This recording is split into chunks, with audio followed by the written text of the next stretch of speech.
Rajkot range IG તરીકે જ્યારથી પણ નિલિપ્ત રાય છે તેમણે ચાર્જ સંભાળ્યો છે ત્યારે તેમના જે અંડરના આવતા અલગ અલગ જિલ્લાઓ છે, રાજકોટ હોય, મોરબી હોય કે પછી સુરેન્દ્રનગર, જામનગર સહિતના જિલ્લાઓ છે, તેમાં જે વ્યાજખોરો છે તેમાં ફફડાટ જોવા મળી રહ્યો છે। કારણ કે આજે પણ જે રાજકોટ ગ્રામ્ય પોલીસ છે, જે એસપી છે વિજયસિંહ ગુર્જર, તેમના દ્વારા ફરી એક વખત અગાઉ પણ 136 જેટલા લોકો જે છે, અરજદારો છે, તેમને તેમની સોના ચાંદી દાગીના જે છે તે પરત અપાવ્યા હતા। ત્યારે આજે પણ 90થી વધારે લોકો છે તેમના દ્વારા સુલતાનપુર વિસ્તારના જે વ્યાજખોર હતો તેમને આપ્યા હતા અલગ અલગ વ્યક્તિઓ છે તેમને। ત્યારે સવાલ હવે વાત એ છે કે જ્યારે હાલ અત્યારે 1 કરોડથી પણ વધારેની વસ્તુઓ, જેમાં સોના ચાંદીના ઘરેણાઓ છે, ચેક છે, આરસી બુક, વાહનની ઘણી બધી વસ્તુઓ છે તે પરત અપાવી છે।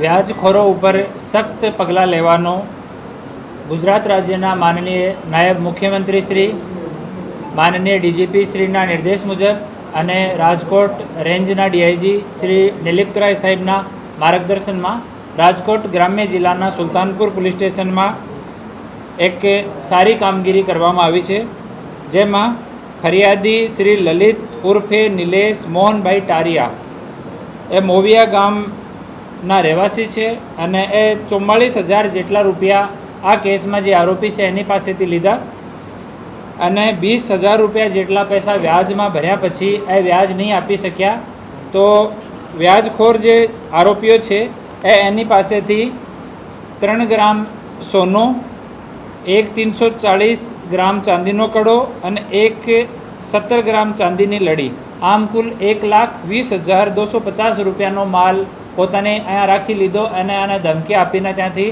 બગાડી દીધો। આ ફરિયાદ જ્યારે સુલતાનપુર પોલીસ સ્ટેશનમાં આવી તો સુલતાનપુર પીઆઈ શ્રી જયરાજ ખાચર દ્વારા એનો ગુનો દાખલ કરવામાં આવ્યો, એના આરોપીઓ વિરુદ્ધમાં કાર્યવાહી ચાલુ કરવામાં આવી। એના જ ભાગરૂપમાં જ્યારે આજુબાજુના લોકોને ખબર પડી કે આ વ્યાજખોર વિરુદ્ધમાં કાર્યવાહી થઈ રહી છે તો 90 જેટલા લોકો ફરિયાદ કરવા માટે આવ્યા અને જ્યારે આરોપી પક્ષ સાથે એ લોકો વાતચીત કરી તો આરોપી પક્ષે સ્વખુશીથી આ 90 પરિવારોનો જો કબજે કરેલો સોના, ચાંદી, મકાન અને વાહનોના દસ્તાવેજ હતા એ તમામ છે એ પરત કર્યા છે। આમાં સોનાની કિંમત કુલ 180.65 ગ્રામ, જેની કિંમત આશરે 27,48,000 છે। ચાંદીના દાગીનાની કિંમત કુલ વજન 19 કિલો 724 ગ્રામ, જેની કિંમત 49,31,000 રૂપિયા છે અને જમીન, મકાન અને પ્લેટના દસ્તાવેજો અને વાહનોની આરસી, જેની આશરે કિંમત 29 લાખ રૂપિયા છે અને સહી કરેલા કોરા ચેક છે। આમ કુલ 1,05,79,450 રૂપિયા લગભગ કિંમતનો આ મુદ્દામાલ છે, જે આરોપી સ્વખુશીથી જે તમામ ફરિયાદી લોકો આવ્યા હતા એને પરત કર્યો છે। આ ગુનાનો જો 1,20,000 રૂપિયાનો જો મુદ્દામાલ છે એ ગુનાના કામમાં કબજે કરવામાં આવ્યો છે। નામદાર કોર્ટની મંજૂરી લઈને એને પરત કરવાની કાર્યવાહી આગળ કરવામાં આવશે અને બાકીનો 1,05,00,000થી વધારાનો જે મુદ્દામાલ છે એને આજે આ પરત કરવામાં આવે છે। આ કેસમાં રેન્જ આઈજી સાહેબનો સતત માર્ગદર્શન રહેલ અને આ મુદ્દામાલ સારી રીતે ફરિયાદીઓને પરત મળે એના માટે રેન્જ આઈજી સાહેબ, ડીજીપી સાહેબનું નિરંતર માર્ગદર્શન મળેલ। આમાં બંને આરોપીઓ સોહિલ રફીકભાઈ બાબુભાઈ સલાટ વાસાવડ ગામના છે, બીજા આરોપી ઇરફાનભાઈ રફીકભાઈ ઉર્ફે બાબુભાઈ સલાટ એ વાસાવડ ગામના છે। બંને આરોપીઓ વિરુદ્ધમાં કાર્યવાહી કરવામાં આવી છે। આમાંથી સોહિલ વિરુદ્ધમાં અગાઉના 3 ગુના છે, એ બીજે કલમોમાં છે, વ્યાજખોરીના ગુના નથી। હાલ સુધીમાં રાજકોટ ગ્રામ્ય જિલ્લામાં 2026માં 62 વ્યાજખોરો વિરુદ્ધમાં 62 FIR દાખલ કરવામાં આવી છે, જેમાં 125 જેટલા આરોપીઓ વિરુદ્ધમાં કાર્યવાહી કરવામાં આવી છે। હું આપ મીડિયાના મિત્રોના માધ્યમથી તમામ જાહેર જનતાને અપીલ કરું છું કે કોઈ પણ માણસ વ્યાજખોરીથી પીડિત હોય, વ્યાજખોર કેવો પણ માણસ હોય, તમને કેટલો પ્રભાવશાળી લાગતો હોય, બિલકુલ બી ઝીઝક કર્યા વગર તમે નજીકના પોલીસ સ્ટેશનમાં, ડીવાયએસપી કચેરીમાં, એએસપીની કચેરીમાં, મારી કચેરીમાં આવીને સંપર્ક કરો। 100% અમે લોકો આપની મદદ કરવાના છીએ। આ પ્રેસ નોટમાં અમારો કંટ્રોલ રૂમનો અને અમારા જિલ્લાના તમામ અધિકારીઓનો નંબર છે। આમાં તમારે જે વ્યાજખોરીથી પીડિત છો તો રાજકોટ ગ્રામ્ય જિલ્લા માટે આ નંબર ઉપર સંપર્ક કરવા માટે વિનંતી છે।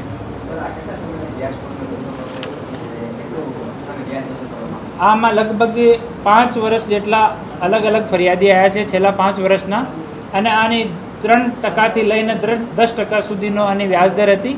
એની પાસે કોઈ વ્યાજનો લાઇસન્સ નથી. હા, આમાં કરી દઈશ, પછી તમે નીચે આમ સ્લાઇડ કરી દેજો.